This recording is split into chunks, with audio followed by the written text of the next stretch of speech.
अस्सलाम students of 10th class. मैं हूँ आपका फिजिक्स टीचर सुहेल अकबर। आज का हमारा टॉपिक है इलेक्ट्रोमैग्नेटिक इंडक्शन। हम पढ़ने जा रहे हैं इलेक्ट्रोमैग्नेटिक इंडक्शन क्या है, इसकी कहाँ से स्टार्ट हुआ, कैसे किस साइंटिस्ट ने इसको प्रोड्यूस किया, किसने एक्सपेरिमेंट किया, इसके बारे में डिटेल बयान करूँगा आज मैं आपके साथ। तो सबसे पहले जो है हैंस क्रिस्टियन ऑर्स्टिड और दूसरा शख्स जो था अम्पेयर था। इन दोनों ने डिस्कवर किया था कि अगर इलेक्ट्रिक करंट जो है किसी कंडक्टर में से इलेक्ट्रिक करंट गुजारा जाए तो वहां पर मैग्नेटिक फील्ड पैदा होता है। ठीक है, जैसे हम जो है कॉइल्स वगैरह हो, कॉपर की वायर्स वगैरह बहुत सारी लिपटी हो इस कॉइल के ऊपर, तो पीछे इसके बारे में हम पढ़ भी चुके हैं। तो उसमें क्या होता है, एक टेम्परेरी मैग्नेट पैदा हो जाता है। तो जो फैराडे था उसने कहा कि इसके उल्ट भी हो जाता है। माइकल जो है फैराडे जो है उसने बोला कि इसके उल्ट काम भी हो सकता है, इसके रिवर्स भी हो सकता है कि अगर मैग्नेटिक फील्ड मौजूद हो और उसको उसमें वो किसी कॉइल में से गुजारा जाए, किसी कंडक्टर में से गुजारा जाए, तो उसमें करंट जो है इंड्यूस होगा। ठीक है, सबसे पहले जो है हमारे पास दो साइंटिस्ट थे, कौन कौन से, हैंस क्रिस्टियन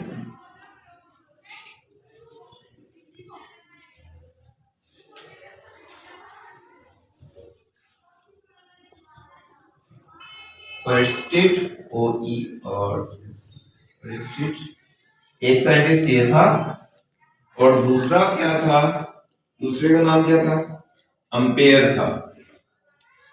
इसने अम्पेयर लॉ पेश किया था।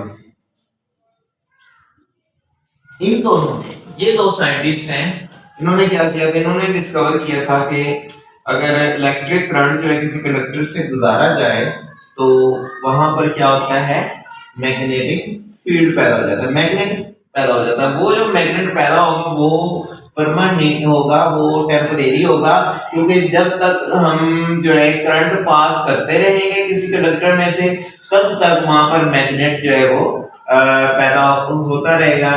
और जैसे ही हम करंट पास करवाना छोड़ देंगे, टर्न ऑफ स्विच ऑफ कर देंगे, बैटरी ऑफ कर देंगे, तो फौरन ही जो है मैग्नेटिक फील्ड जो है वो भी वहां पर खत्म हो जाएगा।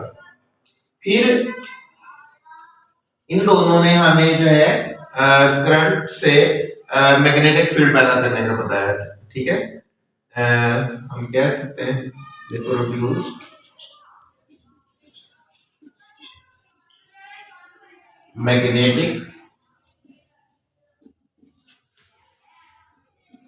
Field from electric current. ये काम उन्होंने कब किया था, जब इन्होंने जो है जब इन्होंने किसी कंडक्टर को एक इलेक्ट्रिक फील्ड के रास्ते में रखा था। मतलब कि इलेक्ट्रिक फील्ड क्या होता है, पहले भी मैं बता चुका हूँ कि कोई एरिया ले लें, ठीक है, और कोई ऐसी चीज ले लें जिसमें से इलेक्ट्रिक लाइंस ऑफ फोर्स निकल रही हो, ठीक है, उसके रास्ते में कोई भी कंडक्टर रख दें तो इलेक्ट्रिक फील्ड की लाइंस जो है उस कंडक्टर में से जब गुजरेंगी तो वहां पर जो है मैग्नेटिक फील्ड पैदा होगा। मसलन जो है ये एक एरिया है, यहाँ पर इलेक्ट्रिक फील्ड लाइंस जो है वो गुजर रही हैं, ये कोई चार्ज कह लें, ठीक है, कोई पॉजिटिव चार्ज है, इलेक्ट्रिक फील्ड लाइंस है, इधर से जा रही है, इधर से जा रही है, ठीक है। अब इनके रास्ते में मैं कोई कंडक्टर रख देता हूँ, ये एक कंडक्टर समझ लें, एग्जांपल लेट कर लें। तो अब जब ये इलेक्ट्रिक फील्ड की लाइंस जो है इसमें से गुजरेंगी तो यहाँ पर इतने से जितने हिस्से पर कंडक्टर मौजूद है इतने हिस्से पर क्या हो जाएगा, टेम्परेरी मैग्नेटिक फील्ड पैदा हो जाएगा। अब नेक्स्ट साइंटिस्ट आता है जी फैराडे, माइकल फैराडे।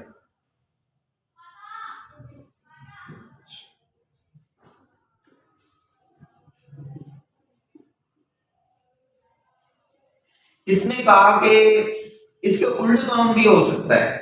उल्ट काम क्या है कि अगर हमारे पास मैग्नेटिक फील्ड मौजूद हो, ठीक है, तो उसके रास्ते में हम किसी कंडक्टर को लेके आए तो मैग्नेटिक फील्ड की वजह से उस कंडक्टर के अंदर जो है वो क्या हो जाएगा, करंट पैदा हो जाएगा, इंड्यूस्ड करंट पैदा हो जाएगा। इंड्यूस्ड का इसने वर्ड यूज किया था, इंड्यूस्ड इलेक्ट्रोमोटिव फोर्स।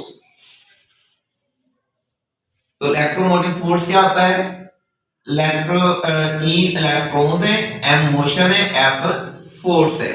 तो मैग्नेटिक फील्ड की वजह से अगर किसी कॉइल के अंदर, किसी कंडक्टर के अंदर जो है वो करंट पैदा हो रहा है तो उसे हम ईएमएफ कहते हैं, इंड्यूस्ड ईएमएफ कहते हैं कि मैग्नेटिक फील्ड की वजह से इसमें इलेक्ट्रिक करंट पैदा हुआ है।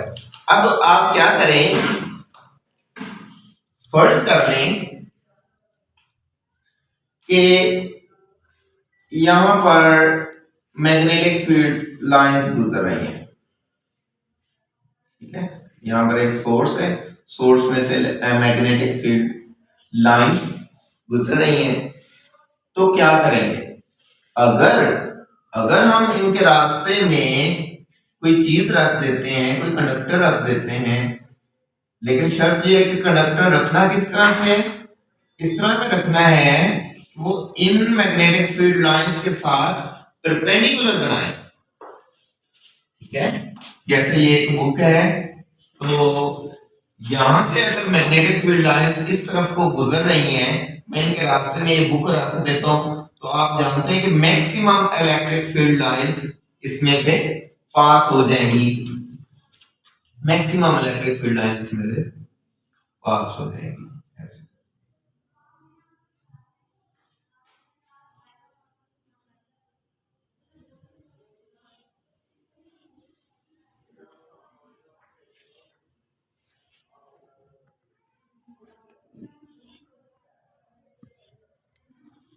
क्योंकि इसको हमने परपेंडिकुलर रखा हुआ है, तो इसमें से क्या होगा, ज्यादा से ज्यादा मैग्नेटिक फील्ड की लाइंस गुजरेगी, तो मैग्नेटिक फील्ड की स्ट्रेंथ जितनी ज्यादा होगी उतना ही इसमें जो है इंड्यूस्ड करंट पैदा होगा। फिर मैं एक और कंडीशन ले लेता हूं,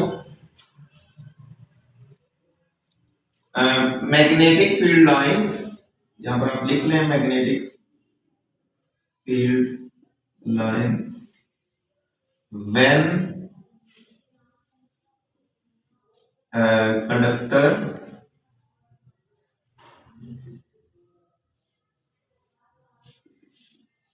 held perpendicular,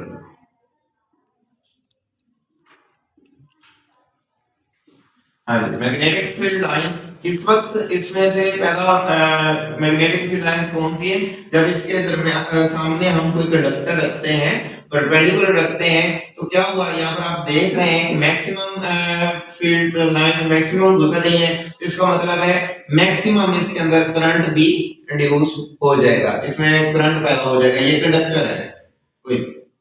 फिर आगे हम एक दूसरी कंडीशन लेके आते हैं, इसी तरह कि हमने अब क्या किया है, हमने इसके दरमियान एक सरफेस रख दी है जो कि इलेक्ट्रिक फील्ड लाइंस के पैरेलल है। पैरेलल कैसे होगी कि अगर इलेक्ट्रिक फील्ड लाइंस गुजर रही हैं इस तरह से, ऐसे गुजर रही हैं, तो ये बारीक सी सतह है इसकी, तो फिर भी मोटी नजर आ रही है ना, तो जो सरफेस रखी है वो बिल्कुल बारीक है, कोई इधर से गुजर जाएगी, कोई इधर से गुजर जाएगी।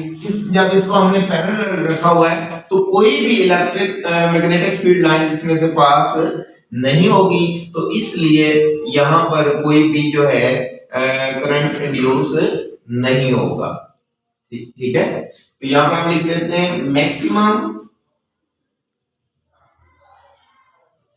EMF induced, यहां पर लिखें कि when conductor held पैरेलल। हमने क्या किया, कंडक्टर को पैरेलल रख दिया है, parallel to magnetic field lines.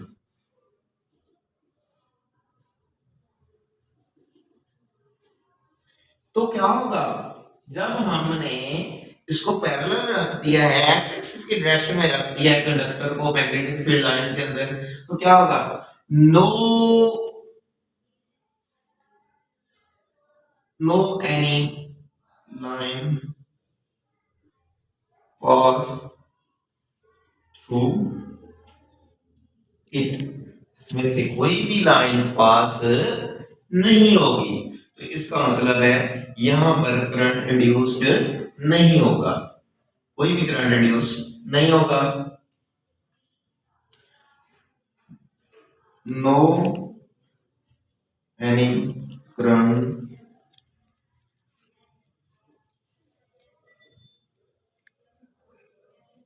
Induced.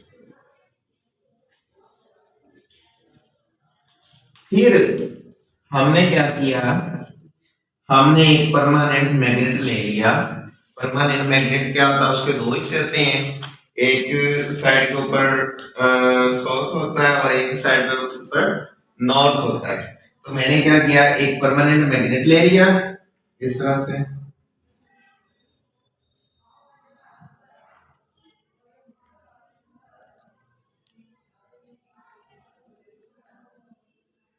ये एक मैग्नेट है, इसके ऊपर जो है ये वाला हिस्सा जो है साउथ है, ये वाला हिस्सा जो है वो नॉर्थ।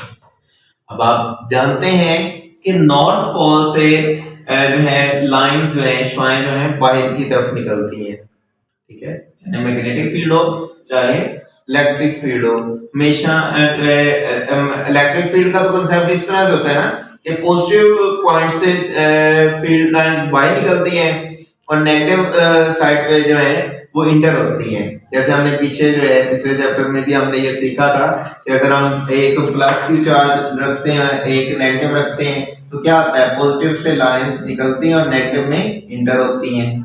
यही सीखा था ना हमने पिछले चैप्टर में, ऐसे करके। तो क्या था कि पॉजिटिव से निकल रही हैं और नेगेटिव में इंटर हो रही है, ये इलेक्ट्रिक फील्ड के लिए था। लेकिन अगर मैग्नेटिक फील्ड की बात करें तो नॉर्थ पोल से निकलती हैं, साउथ पोल में इंटर होती हैं। अब अगर हम क्या करते हैं, हम इसके रास्ते में एक कॉइल रख देते हैं। कॉइल क्या है, कॉइल कंडक्टर है, लोहे की हो, कॉपर की हो, कोई भी चीज हो, कंडक्टर है जिसमें से करंट पास होता है। तो हम क्या करेंगे, अगर ये मैग्नेटिक फील्ड है, कॉइल को हम इसके करीब लेके आते हैं, मैग्नेटिक फील्ड को कॉइल में से गुजारते हैं, तो क्या होगा, इसमें से जो निकलने वाली लाइंस हैं वो इस कॉइल में से पास होंगी, इस कंडक्टर में से गुजरेंगी।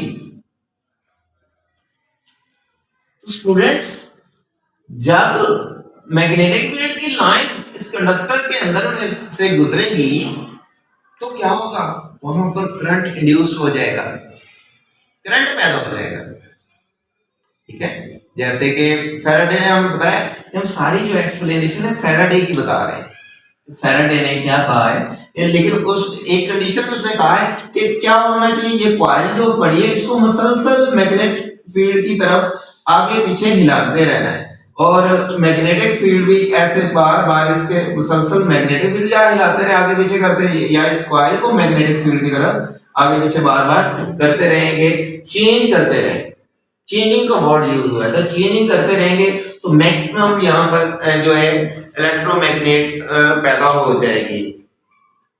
अब जब ये हम काम करते रहेंगे तो क्या होगा, यहाँ पर इलेक्ट्रोमैग्नेट पैदा होगा। इलेक्ट्रोमैग्नेट क्या है, the process of generating an induced current in a circuit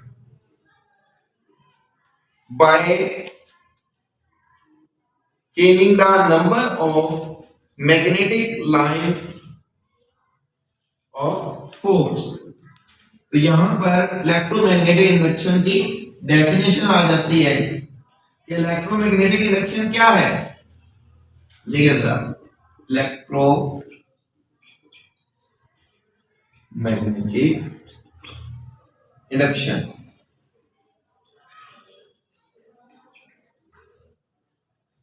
electromagnetic induction की डेफिनेशन किस तरह से आएगी स्टूडेंट्स, कि the process of generating an induced current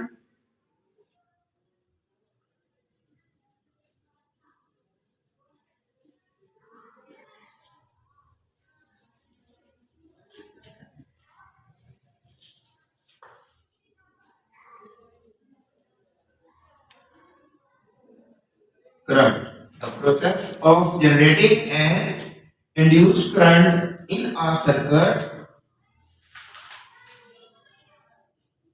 क्या किया हमने, एक सर्किट में से हमने क्या किया, एक करंट इंड्यूस करवा दिया।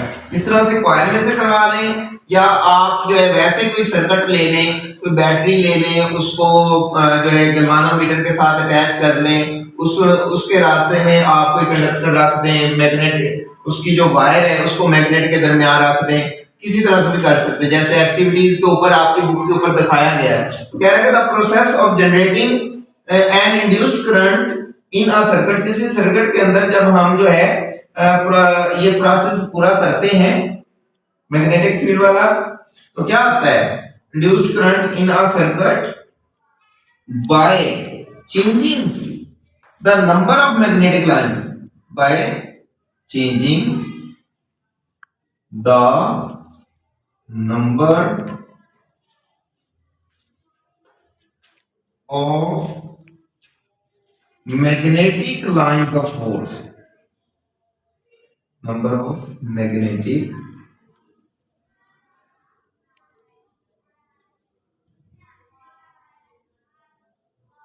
force, by changing the number of magnetic lines of force। कौन सी magnetic lines of force, passing, जो गुजर रही है, वो वाली मैग्नेटिक लाइंस ऑफ फोर्स जो क्या कर रही है, गुजर रही है, passing through it,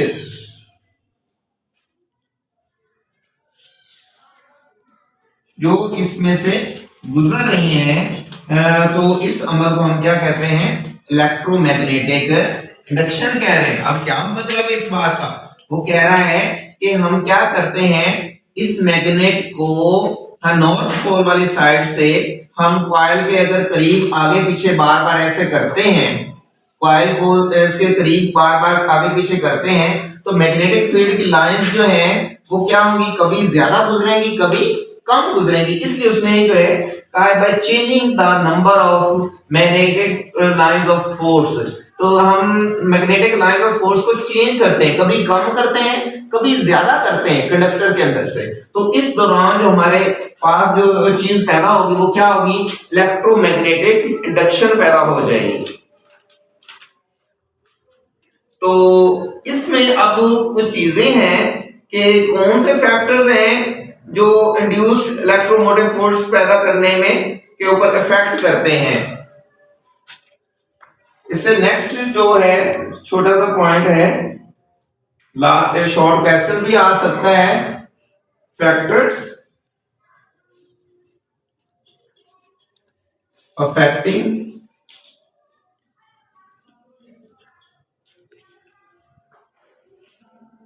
induced EMF, जो करंट पैदा किया है उसके ऊपर कौन से फैक्टर्स अफेक्ट करते हैं। स्टूडेंट्स यहां पर सिर्फ दो फैक्टर्स हैं। पहला फैक्टर कौन सा है, speed of relative motion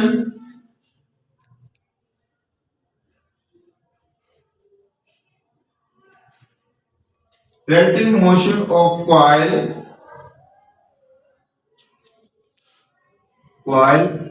and magnet।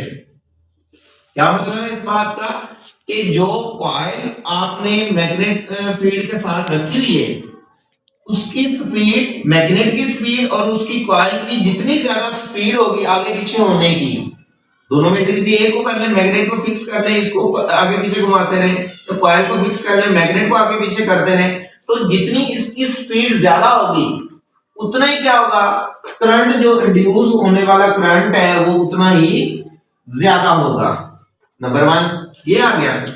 Number 2 क्या है कि number of turns of the coil, number of turns of the